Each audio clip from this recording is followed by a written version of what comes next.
Riding along, minding his own business, Duff MacAllister crested the hill and was stopped by a man holding a pistol in one hand, the reins of his horse in the other.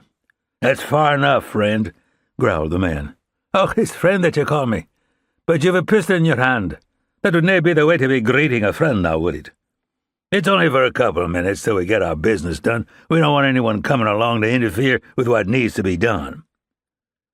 It wasn't until then that Duff noticed 4 more men down at the bottom of the hill, some 100 yards distant. One of them had his hands behind his back. One was holding a rope. "And what business would that be, if you don't mind the telling?" The man nodded toward the base of the hill. "As you can see, we're about to hang someone." "I take it he's nae been sentenced by a court, for I know of no court that would hang someone from a tree out in the middle of nowhere." "Ha! You got that right. The only court this sumbitch has been to is us." "Who is us?" "Us? That's me and my 3 friends. That's who us is." "And would you be for telling me what the lad's crime might be?" "What's his crime? I tell you what his crime is. He's a Chinaman." Duff frowned. "Is he now? Sure, and I wasn't aware it was against the law to be a Chinaman." "It ain't only that. He's a Chinaman that don't know his place. He come into town driving a surrey, and sitting right there on the seat beside him was a white woman holding a baby." Duff tipped his head to one side. "And was it his baby?" "The baby didn't look Chinese, but that don't make no never mind. He had no business being with him." "What did the white woman have to say about the situation?" "We didn't give her no choice to say nothing about it. It's more than likely that all she would have done is just lie about it. Anyway, she's done got hers." The man chuckled. "We laid the whip on her good. Now the Chinaman's about to get his." Duff reached down to wrap his hand around his rifle.